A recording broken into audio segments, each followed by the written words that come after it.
유재수 사건 시발점은 그때가 2017년 하반기였는데요. 누구라고 실명을 말하기는 어렵습니다. 모 특감 반원이 그 인물 좋고 일도 아주 잘하는 그 에이스 직원이 있었어요. 그 직원이 저희 검찰 반원들만 모아서 의견을 구했습니다. 정식으로 위에 보고하기에는 그 내용이 너무 좀 작다. 그런데 팩트는 확실하다. 외출되지 않는 정도의 내용이지만 그 혐의자가 고위공직자로서 우리의 정식 감찰 대상이었고 당시 유행했던 갑질행위 딱 그것을 하는 사람이다. 이러면서 저희에게 의견을 구해왔습니다. 검찰 출신 특감 반원 4명이 모여서 차를 한잔 하면서 회의를 한번 한 거죠. 그때 유재수 금융위원회 금융정책국장이 해외 출장을 갈 때 증권사 직원들이 뭐 차를 대기했다가 공항까지 모셔다 주고 뭐 그런 전형적인 갑질이었죠. 그리고 뭐 금품, 향응수수 뭐 이런 걸 했다는 겁니다. 아무튼 그 특감 반원은 그런 대략적인 내용을 말을 했는데 그 정보를 수집한 그 특감 반원은 뭐 아마 저희보다 훨씬 많은 내용을 알고 있었겠죠. 그 직원은 저희에게 그 상의할 때는 그 정도만 얘기하면서 의논을 구했습니다. 보고서 쓸 정도의 그 양은 조금 안 나오는데 그 내용이 좋아서 그냥 사장시키기에는 좀 아까웠습니다. 너무 확실하고 혐의자의 위치도 매우 요직이었기 때문에 그냥 넘어갈 수가 없었던 상황이었습니다. 그래서 저희들이 머리를 맞대고 짜내고 고민하고 그렇게 해서 만장일치로 이렇게 결론이 나왔습니다. 누가 먼저랄 거 없이 똑같은 의견이었습니다. 일단 윗선에 보고해라. 너무 좋은 정보니까 의미 있는 감찰 내용이고 감찰 대상이니까 일단 보고를 해서 윗선의 지휘를 한번 받아봐라. 이렇게 결론이 나왔습니다. 그래서 그 담당 직원이 특감 반장 등등 윗선에 보고를 했고 그것이 결재의 라인을 타고 윗선을 좀 갔다 왔겠죠. 그래서 드디어 오더가 떨어졌습니다. 청와대 특감반이 외부 기관으로 가서 휴대폰을 뭐 빼앗아 오는 거죠. 그래서 포렌식 하는 겁니다. 그래서 증거가 포착이 되면 그걸로 감찰 조사까지, 대면 조사까지 하는 거죠. 그런데 이런 것은 비서관 선에서 결정하는 것이 아니에요. 비서관은 최종 결정권자가 아니에요. 바로 위 상관이 있습니다. 민정수석요. 그 당시 조국이었죠. 그래서 최고 책임자인 우리 부서의 최고 책임자인 민정수석에게 결재를 받고 승인을 받지 않으면 외부에 가서 뭐 쳐들어가서 뭐 휴대폰 뺏고 이렇게 할 수가 없어요. 승인을 받아야만 나갈 수 있습니다. 뭐 저희가 쓴 보고서가 내용이 좋아서 수사 이첩할 때에도 외부에 나가는 거니까 민정수석한테 최종 결재를 받습니다. 최종 승인을 받아요. 그래야 나갈 수 있어요. 다시 말씀드리지만 비서관 선에서 자기 독자적으로 자율적으로 뭘 할 수 있는 게 없습니다. 그래서 감찰하라고 지시가 떨어졌으니까 당연히 민정수석의 승인이 있었던 것입니다. 정식 감찰에 착수하라는 것이죠. 그래서 그 해당 직원이 유재수에게 동의서를 받고 휴대폰을 제출받아서 포렌식을 했습니다. 그 해당 특감 반원은 유재수의 휴대폰 포렌식 결과를 좀 아주 오랫동안 정말 꼼꼼하고 면밀하게 분석을 했습니다. 되게 고생했습니다. 그 직원. 한 달 내내 포렌식도 하고 뭐 눈 빠지게 분석하고 분석 보고서 작성해서 위에 보고하고 그 과정에서 여러 가지 비위 행위들에 대한 증거물들이 포착이 되었습니다. 그거 다 위에 보고했죠. 뭐 업체들한테 특혜 준 거, 그리고 골프채 요구해서 뭐 선물 받고, 그림도 선물 받고, 특혜 주고, 그리고 자기 자녀들 해외 유학 간 그 수년간, 그 당시에 그 미국에서 뭐 벤츠 승용차 뭐 2대나 뭐 있었고, 그런 정황이 나왔습니다. 그 근거가 나왔어요. 공직자는 재산 신고를 하죠. 그리고 수입 자체가, 급여 자체가 최고의 유리 지갑이에요. 뻔합니다. 수입이. 그 자녀들을 수년간 해외에서 유학을 시키면서 유학비가 많이 들지 않습니까? 그거 무슨 돈으로 시켰는지 합리적으로 의심이 되는 상황이죠. 그래서 마침 증거로 밝혀진 그것들, 그것들은 대가성이 있어 보이는 것들이고 해서 쭉 감찰 조사를 했던 것이고, 그 과정에서 뭐 공무원이 무슨 돈으로 그 장기간 해외에 유학비를 보냈냐, 이러한 합리적인 의심이 되지 않습니까? 그래서 그 송금을 했던 해외 계좌 거래 내역을 달라 얘기가 나왔죠. 그런데 그 조사, 마지막 조사 이후로 감찰이 중단이 됐습니다. 윗선 지시로 중단이 됐습니다. 그때 데스크, 특감 반장 등등 뭐 그 특감 반원은 말할 것도 없고요. 우리도 마찬가지고요. 모두 화가 났습니다. 그렇지 않습니까? 납득을 못하니까요. 당시 우리끼리 얘기 많이 했죠. 우리끼리 얘기하기로 비서관도 이거에 대해서는 수사 의뢰해야 되는 사안이다, 뭐 이렇게까지 얘기했다고 하는데, 우리끼리 그런 얘기를 했어요 그때. 아무튼 담당 특감 반원이 유재수를 두어 번 불러서 조사를 했습니다. 저도 그때 유재수가 그 조사실로 불려다니고 왔다 갔다 하는 거 봤습니다. 조사 받는 거 봤어요. 그리고 담당 특감 반원이 제 자리 바로 앞자리예요. 한 몇십 센치 되지도 않습니다, 거리가. 제가 그 직원이 뒤통수를 보고 있는 그런 위치입니다. 뭐 안 보려고 해도 지나가다가 그냥 보여요. 저절로 대충은 뭐 하는지 알 수 있는 정도입니다. 뭐 그 정도는 뭐 저절로 알아지는 거죠. 제가 눈을 감고 걸어 다닐 수도 없고. 그렇지 않습니까? 자, 처음부터 이 사건은 그 시작부터 다 같이 우리 검찰 반원들이 회의도 했고 상의도 했고 뭐 결론도 내렸었죠. 아무튼 그때 정말 그 직원이 열심히 일을 했습니다. 고생 많이 했습니다. 그래서 혐의도 밝혀졌던 거죠. 물증으로 나왔지 않습니까? 그런데 이후에 감찰이 딱 중단됐습니다. 정말 어이가 없는 거죠. 말도 안 되는 그러한 일이 벌어진 것입니다.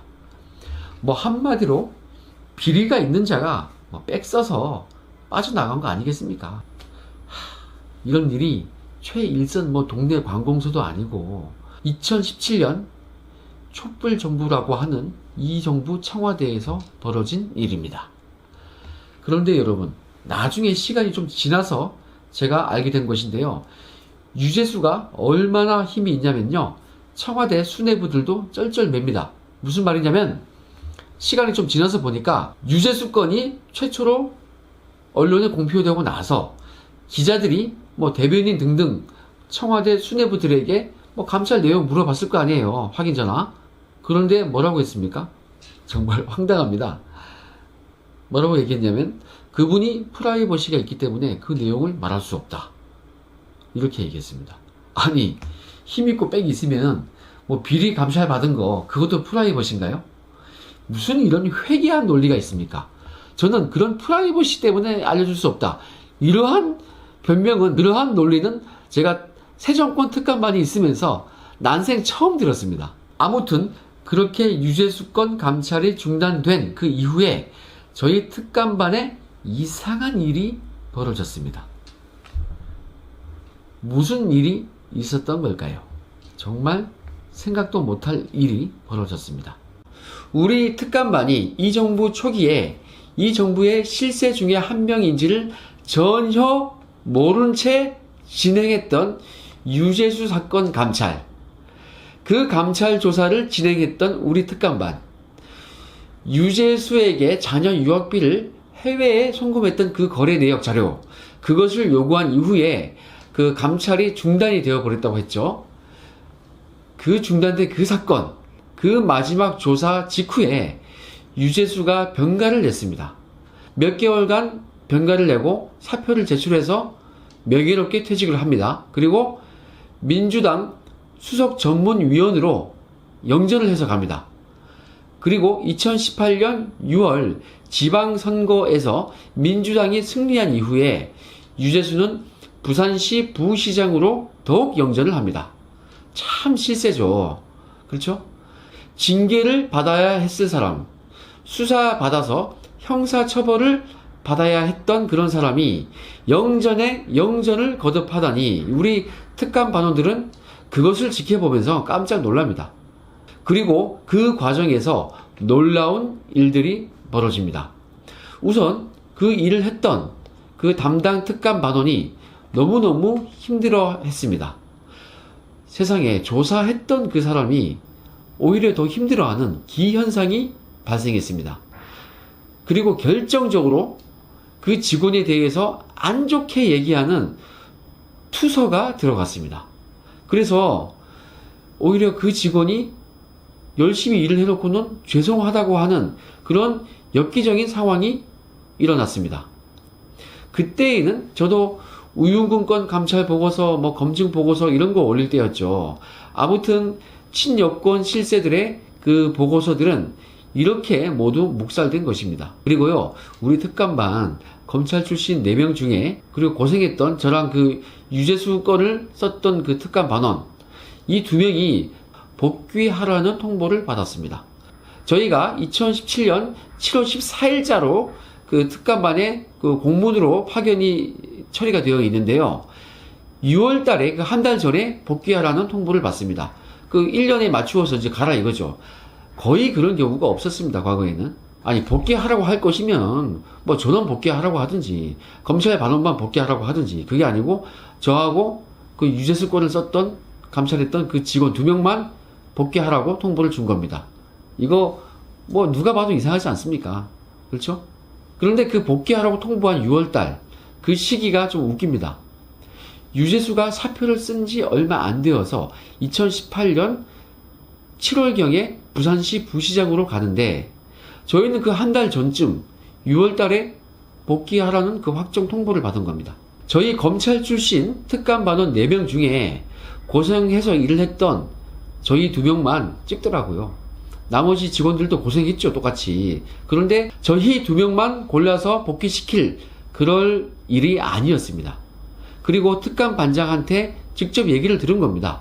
당장 복귀다. 그런데 비서관이 위에 특별히 얘기해서 복귀는 확정됐지만은 6개월만 더 고생하고 가라. 아, 이게 무슨 회개한 얘기입니까? 니들 쫓아낼 건데, 근데 6개월은 더 부려먹겠다 이거 아닙니까? 그런데 그 말을 한 이후 비서관이 그렇게 얘기한 것을 후회한다고 하더라고요. 복귀할 것을 미리 알려주면, 갈 거니까 일을 안 할 거다. 게으름 부리고 놀고, 그렇게 할 거 아니냐. 이런 생각을 했던 모양입니다. 그랬나 봐요. 근데 저는 그런 거와는 관계없이 내 일이니까 똑같이 열심히 했습니다. 도리어 보고서 건수는 더 많았을 겁니다. 그러던 중 저의 그 사건이 2018년 11월경 터졌고, 특감반원이 공직기강 비서관실로부터 그 휴대폰을 제출하라는 얘기를 듣고 거부를 했죠. 그래서 그 항명이라고 하면서 특감반원 전원을 교체하는 그런 상황이 왔습니다. 참 일 처리도 사건 수습도 참 희한하게 합니다. 그 이후에 제가 청와대의 직무유기 행태, 정치 사찰, 민간인 사찰 등등 청와대의 범죄 행위에 대하여 양심 선언을 제가 했던 것입니다. 아무튼 유재수 건으로 다시 돌아와서 유재수는 감찰 조사를 받고 병가를 냈습니다. 조사받고 나면 다들 아픈가 봐요. 저는 그렇게 수개월간 감찰 조사에, 검찰 수사에 조사를 그렇게 받아도 그것 때문에 병원에 간 적은 없어요. 정경심도 지금 아프다 그러죠. 그게 2017년 하반기의 일인데, 유재수는 마지막 조사를 받고 나서 병가를 수개월 내고 2018년 상반기에 슬그머니 명예퇴직을 했습니다. 아무런 징계를 받지 않고 수사 의뢰조차 받지 않았습니다. 그냥 명예퇴직을 해서 퇴직금과 연금을 온전히 수령할 수 있는 거죠. 그리고 무엇보다 다른 진로까지 무탈하게 선택할 수 있는 상황이 왔죠. 그래서 오히려 영전을 했던 것입니다. 민주당 수석 전문위원으로 갔다가 부산시 경제부시장으로 갔습니다. 강원도 춘천 사람인데 아무런 연고도 없는 부산시 부시장으로 파격적인 영전을 했습니다. 담당 특감반원 얘기로는 감찰이 중단된 이후에 유재수를 한번 만났다고 합니다. 그게 그 시기가 그 특감반원이 유재수를 감찰 조사하고 마지막까지 하고 그 이후에 자신에 대한 투서가 들어간 이후라고 합니다. 그런데 그때 그 특감반원은 놀라운 얘기를 듣게 됩니다. 이 얘기는요, 제가 그 특감반원한테 그 당시에 직접 들은 얘기입니다. 그리고 다른 특감반원이 다 같이 있을 때에도 총 한 서너 번 그 얘기를 들었습니다. 확실한 겁니다, 이거는. 그런데 유재수가 그때 그 특감 반원한테 이렇게 얘기를 했다고 합니다. 당신 아직 복귀 안 했어요? 이게 무슨 1960년대 제3세계 후진국 이야기입니까? 예? 조사받고 징계받고 수사받아서 구속되어야 할 그런 사람이, 형사처벌되어야 할 그런 사람이 자신을 조사한 사람한테 당신 아직 복귀 안 했냐? 당신 왜 아직도 청와대에 그대로 있느냐? 이상하다. 뭐 이런 얘기 아닙니까? 그렇죠? 여러분들 이 말이 어떻게 들립니까? 누가 봐도 뭐 자기가 혹시나 힘썼다는 그런 말로 들릴 수 있는 상황 아닙니까? 그렇죠? 이렇게 어이없는 일들이, 이 놀라운 일들이 계속 벌어진 것입니다. 그때 그 담당 직원, 그 특감 반원 마음이 어떠했겠습니까? 그냥 공직자로서 맡은 바 소임을 열심히 했고 비리를 척결하는 본연의 임무를 했을 뿐이에요. 그리고 그분 호남 사람이에요. 예? 뭐 정치적 성향이 있는 것도 아니에요. 그냥 자기 일 열심히 했을 뿐이에요. 그 직원 검찰에서도 에이스였고요. 술도 한잔 할 줄 몰라요. 정말 성실하고 착하고 실력 있고 인물 좋고 그런 훌륭한 직원인데 뭐 외모도요, 황교안 대표랑 아주 흡사하게 닮았어요. 정말 깜짝 놀랄 만큼 닮았습니다. 인물 좋죠. 뭐 그래서 나가라 그랬나? 닮아서? 뭐 여담이고요. 아무튼 열심히 일한 사람이 오히려 비위 당사자에게 그런 말을 들어야 합니까? 문재인 대통령은 혹시 제 방송 보시거든요. 얘기 한번 해보세요. 이게 공정하고 정의로운 나라입니까? 살아있는 권력도 수사하라는 당신의 그 말이 진정성 있게 지켜지고 있어요, 지금? 다른 데도 아니고 청와대에서, 당신이 근무하는 청와대 그 부서에서, 당신이 만들었던 특감반에서 이런 일이 벌어진 겁니다. 아무튼 저도 그 당시 힘들었지만 이 일련의 사건으로 참 힘들었죠. 하지만 그 담당 직원도 참 마음 아프고 고생했고 참 안 되었습니다. 이게 지금 나라입니까? 적반하장도 적당히 해야지. 그 유재수가 얼마나 힘이 있는지 여러분 짐작하시겠죠? 그 유재수가 누구랑 친하겠습니까? 누구랑 친할까요? 그리고 그 사람을 연고도 없는 부산시 부시장으로 보낸 사람은 누구일까요? 이 비위 혐의 때문에 사표 쓰고 나간 건데, 예? 그 채용 비리 아니에요, 그거? 그쵸? 분명히 누가 보냈는지 밝혀내야 됩니다. 왜 그 많은 지역 중에서 부산으로 보냈을까요? 그리고 그 이전에 민주당 수석 전문위원으로 보낸 사람은 누구일까요? 무엇보다 감찰 중단시킨 그 사람은 누구일까요? 여러분, 지금 서울 동부지검이요, 이 사건 하고 있다고 하니까 우리 정말 기대를 한번 해봅니다. 저는 타 방송과 매스컴에서 유재수 건이 이 정권의 아킬레스 건이다 이렇게 얘기를 했는데요. 그 이유를 더 정확하게 전 국민이 알 수 있는 날이 곧 올 겁니다. 얼마 안 남았습니다. 확실히 알 수 있는 날이 옵니다.